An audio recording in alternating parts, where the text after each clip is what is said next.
is up to Nora to save us from another Tickle v Ellie Grand Finals. You know, there's an old saying as it pertains. It's the original saying pertains to soccer, but I'm gonna paraphrase it a little bit, at least for P&W purposes. Guilty Gear is a simple game. Two characters fight each other, best 3 out of 5 games, and at the end, Grand Finals is Tickle v Ellie. That's basically how it turns out in a lot of P&W tournaments.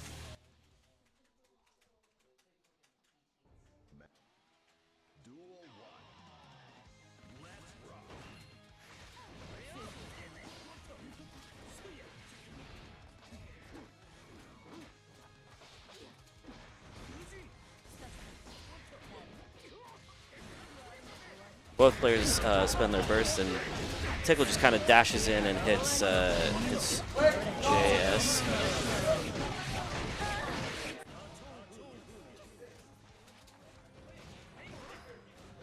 Nora taking a somewhat cautious approach after that parry.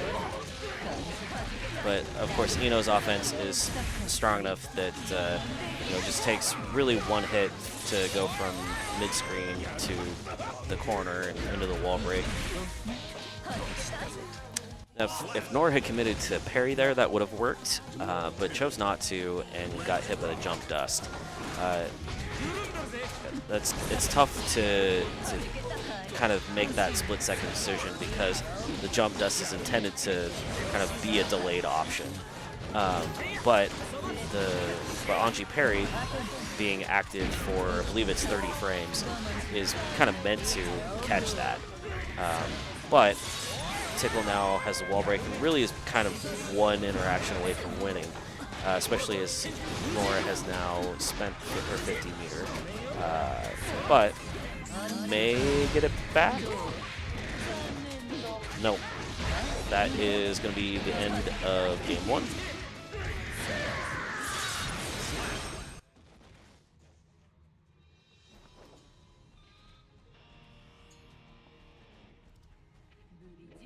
Just as quick as that first game, last set went, that just happened just as quickly against Nora.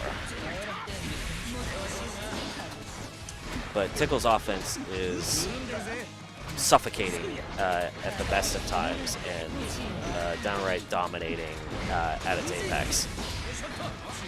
And Nora tries to go for the parry this time, and of course Tickle just simply lands off that hover dash and throw punishes it. That's kind of the risk that you take with the character.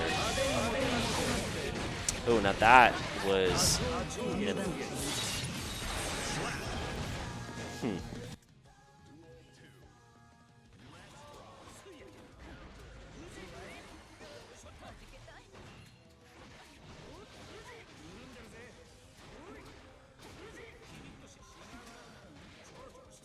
One thing that I'm interested to see is because Anji has a very strong 5P and 6P, as well as 2P, obviously. The GG, I'm nice. And that was a quick game to Denora.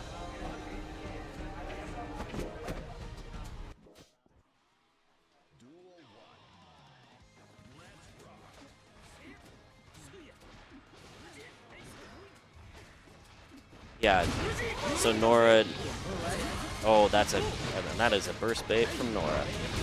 Tickle trying to really spend that burst aggressively to get out of the corner, but now is eating 50%-ish and really only has to hold a lot of offense from Anji right now. Finds the tech, but really that's, oh, well. Oh, like I said, 30 frames active.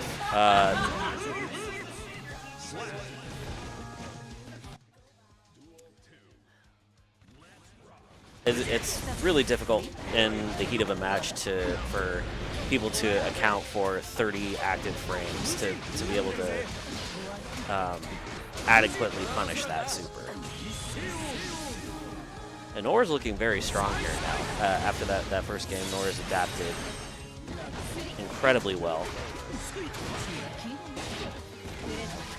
Tickle with the good counterplay to Fujin, which is to throw it because it's a 7-frame startup off that spin.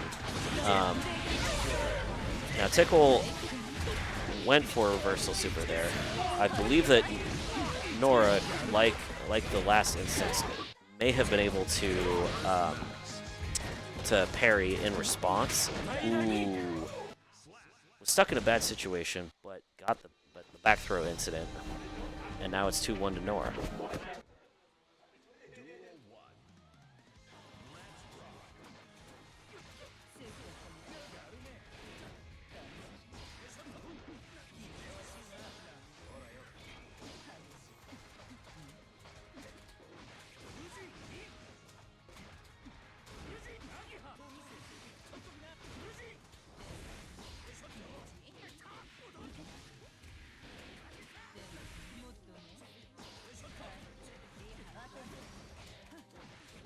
Tickle gonna have to really reach deep into the bag of tricks to get out of this situation, but gets hit by the tap dust.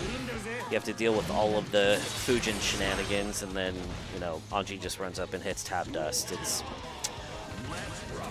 tough to see it. Misses the dive on the one hand, and then gets it back on the second go. Good block on the overhead, but it was an air block, so you still have to hold whatever comes next. Didn't count the 30 frames again. But it doesn't wall break, thankfully. And gets the hit.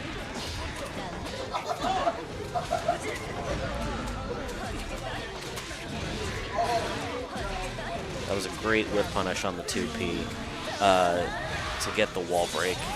And now Tickle, yeah, Tickle had a read on parry all the way and did BRC land super, or throw, excuse me.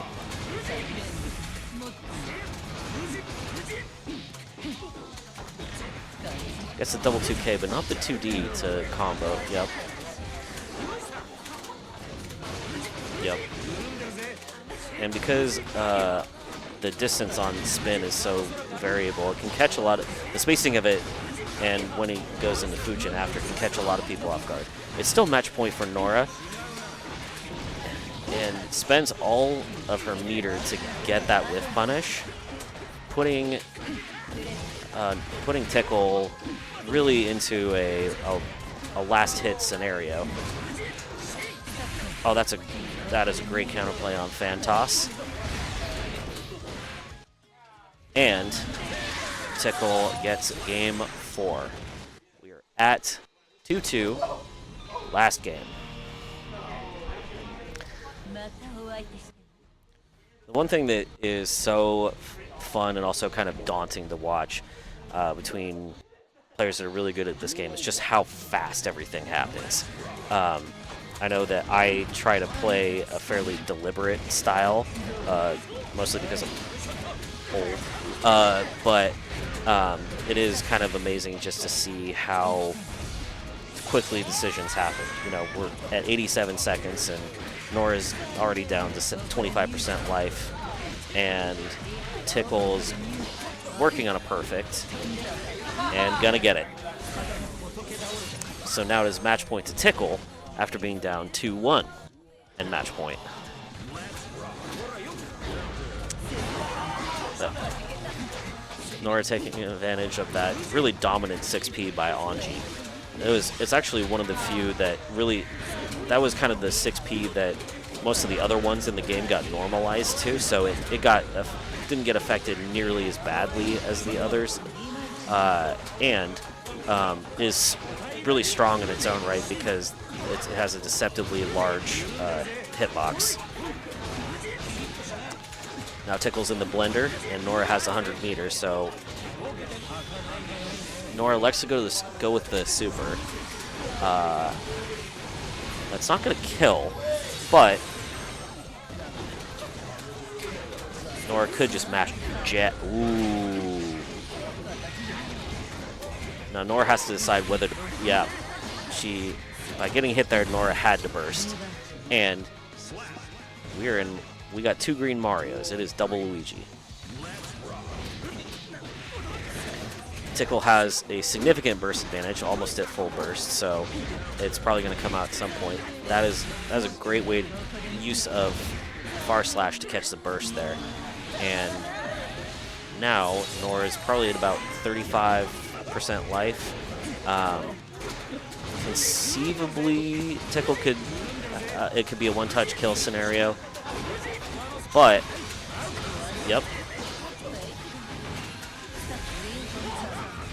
But Nora's going to get back burst before the end. Oh, that's a crazy drop. I don't know what happened there.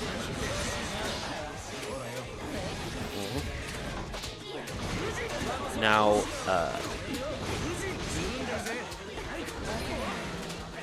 and now it's a last touch scenario for both players. Oh, and the jump dust hits. Tickle takes it 3-2 over Nora. Tickle, I believe, saved 2 match points there. No, maybe 3.